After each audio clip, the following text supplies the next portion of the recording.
মেসোবাগের যে ছানাগুলা আজকে উদ্ধার করা হয়েছে এটা আমার বাড়ির খড়ির যে মাচা আছে সেই মাচা থেকে। যে কোনো বন্য প্রাণী না মারাই উচিত, এদের সংরক্ষণ করা উচিত এদেরকে।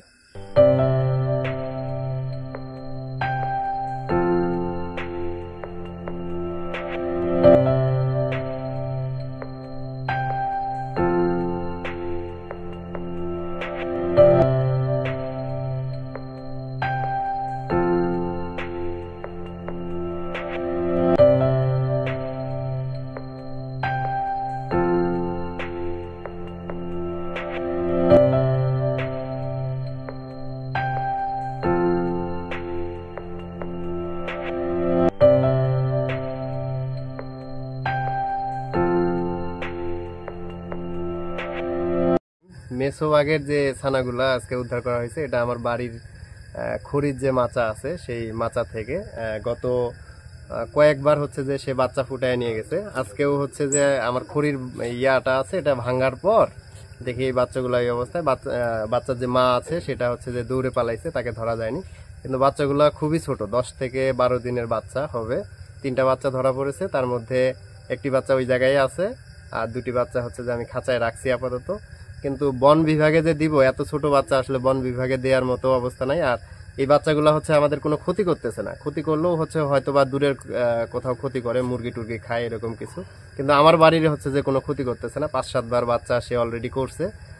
তাই মানবিক দৃষ্টিকোণ থেকে আমি মনে করি যে বন বিভাগে না দিয়ে যে জায়গা থেকে তার মায়ের যে বাসা আছে সেই জায়গায় আপাতত রাখি। পরবর্তীতে আবার যদি খড়ির ঘর যদি ভাঙি সেক্ষেত্রে আবার উদ্ধার করে হচ্ছে যে এগুলা বন বিভাগে দেয়া যাবে। এটা হচ্ছে বলরামপুর মন্ডল বাড়ি, আলমপাড়া বলে। এটা দেবীগঞ্জ উপজেলার একটি গ্রাম, চিলাহাটি ইউনিয়ন। আমার নাম হচ্ছে মোহাম্মদ মনির হাসান। এই মেসোভাগ ধরা পড়ছে এটা শুনে আমি আসলাম দেখতে। আসে দেখি যে 2টা বাচ্চা, একটা বাচ্চা নাকি আবার তার মায়ের জায়গা চলে গেছে যেখানে সে ছিল, খড়ির ঘরে। তা ওয়াসিম আকরাম যে কথাটা বললো যে ছোট বাচ্চা এগুলো যদি বাইরে কোথাও দেয় তাহলে এটা নষ্ট হয়ে যাবে, মারা যেতে পারে। অতএব তার মায়ের কাছে দেওয়াটাই মানে আমি মতো মনে করি। না, ভালো লাগলো খুব। জীবনে প্রথম দেখলাম মেসোভাগ, দেখে ভালো লাগলো। নাম মোহাম্মদ আব্দুল মালেক, আমি নৌবাহিনীর একজন চিফ পেড অফিসার। আমাদের এখানে আমার ওয়াসিম হচ্ছে আমার শ্যালক। ওর বাড়িতেই আর কি এক প্রকার পাওয়া গেছে 2টা এটা মেসোভাগ বলা হয়। তা আমরা দেখতে পাইছি ও উদ্ধার করছে। ও যে বক্তব্যটা দিয়েছে সেটার সাথে আমরা সবাই একমত পোষণ করছি। আমাদের বাড়িতে এই খড়ির ঘরে একটা বাসা তৈরি করছে, 3-4 বার বাচ্চা করছে এরা। তা আমরা অবশ্যই করি না, ভয়ে ওদের করি না, বা ধরাও জানা অনেক সময় খড়ির ভিতরে। এবার হঠাৎ করে আমাদের ঘর ভাঙার পরে দেখি যে এগুলো বাচ্চা। পরে আমরা কেউ বলছে মেরে ফেলো, পরে চিন্তা করলাম এগুলো তো বিলুপ্তর পথে এই প্রাণীগুলো।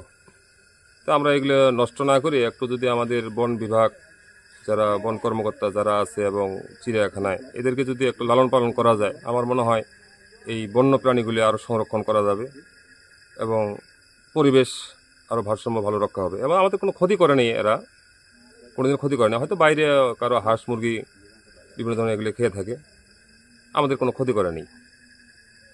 তো এটা আপনাদেরকেও ধন্যবাদ, ব্রেকিং নিউজ যেগুলো থেকে আসছেন। সবাই দেখুক, চিনে রাখুক এগুলো। আমার মনে হয় যারা দেখবে এবং চিনে রাখবে এদেরকে না মারাই উচিত, যে কোনো বন্য প্রাণী না মারাই উচিত, এদের সংরক্ষণ করা উচিত এদেরকে।